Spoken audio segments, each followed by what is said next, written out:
Et bonjour, bonjour, ici Ariel de Ma Cuisine a du sens. Alors pour la journée mondiale du chocolat, je vous propose de faire des tablettes de chocolat.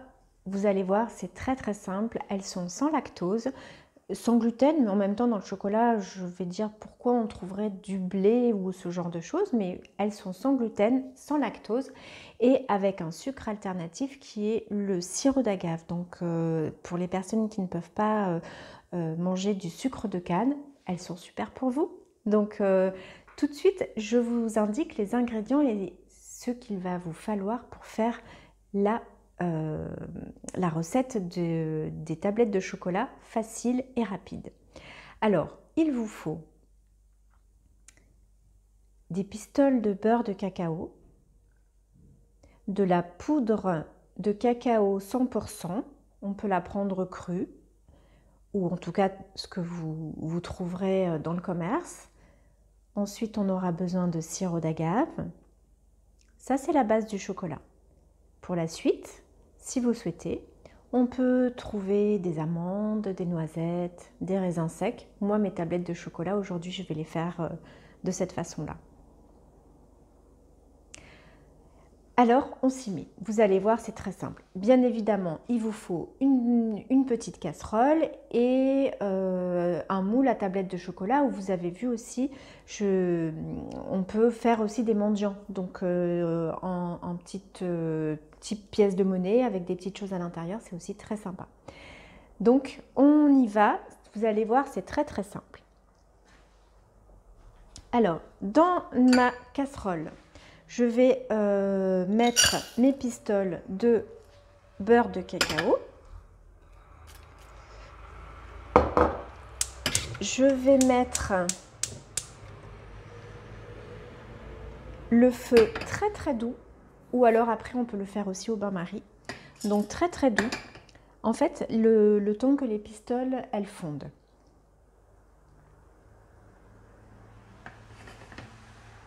Mon beurre de cacao a fondu à feu doux. L'idée, c'est pas de le cuire, bien évidemment, c'est juste de le faire fondre parce que l'objectif, c'est vraiment de faire un chocolat cru. Donc, c'est vraiment intéressant. Ensuite, tout simplement, on va verser la poudre de cacao dans la casserole.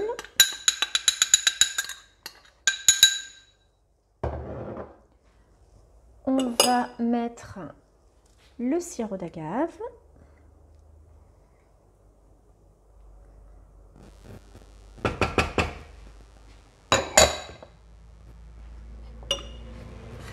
Et maintenant, on remue.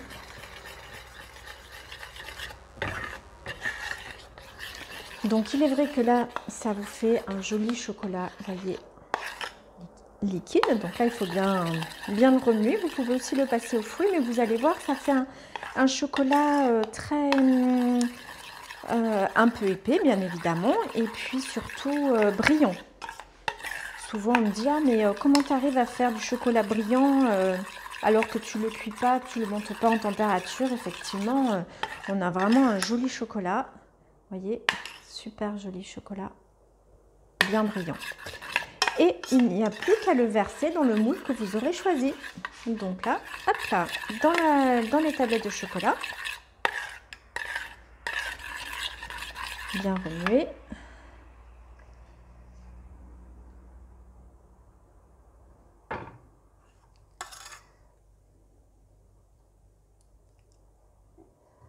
Voilà, une,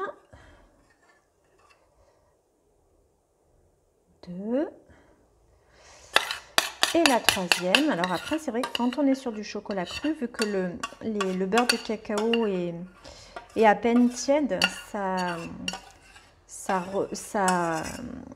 va épaissir très rapidement après. Voilà, donc ce que je vais faire, il en reste encore dans la casserole. Alors du coup, voilà.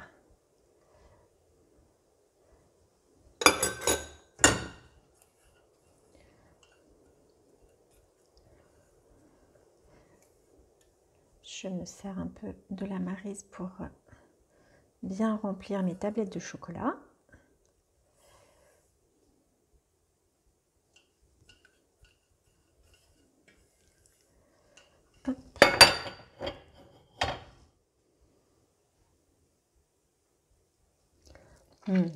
C'est terrible. Rien que comme ça déjà, c'est terrible. Et puis, je vais en faire certaines avec, j'aime beaucoup moi avec les raisins secs. Donc certaines vont être avec des raisins secs. Vous pouvez les faire avec de la noix de coco, avec des amandes, avec des noisettes, de la noix de cajou. Voilà. J'avais vraiment envie de chocolat avec des raisins secs. Avec les baies de goji aussi, ça peut être très sympa. Ça peut apporter au chocolat une jolie couleur rouge avec les baies de goji, c'est chouette. On peut faire aussi avec, si vous avez du riz soufflé. Riz soufflé, donc en gros, toutes les tablettes de chocolat que vous trouvez dans le commerce, et ben en fait, vous pouvez vous amuser à les refaire. Et là, pour le coup, elles sont sans gluten, sans lactose et avec un sucre à index glycémique bas. Donc, c'est plutôt intéressant. Voilà. Alors, c'est un chocolat qui peut prendre assez facilement dans une pièce, on va dire tempérée, enfin qui va prendre un petit moment, mais il va prendre... Je suis gourmande. C'est un chocolat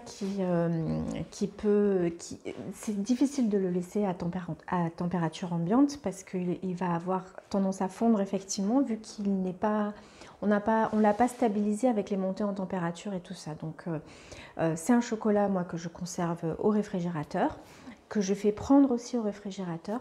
Pour les gourmands très gourmands qui veulent aller très vite, ça peut aussi aller au congélateur. Voilà, il va refroidir. Et du coup, ben, comme ça, vous pourrez le manger plus vite. Mais en tout cas, voilà, on se retrouve une fois que c'est pris. Donc, enfin, une heure ou deux, il faut compter. Une fois que c'est pris, on se retrouve pour que je vous montre le résultat. À tout à l'heure.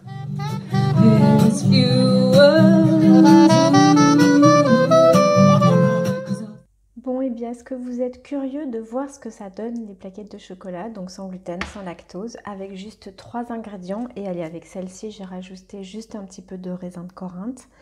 Et ben voilà, je vous montre ce que ça donne. Donc j'en ai déjà démoulé une de plaquette de chocolat. Voilà, on voit les raisins de chaque côté. Et puis là, je vais craquer et je vais déguster. Alors vous pouvez pas, mais je vous invite vraiment.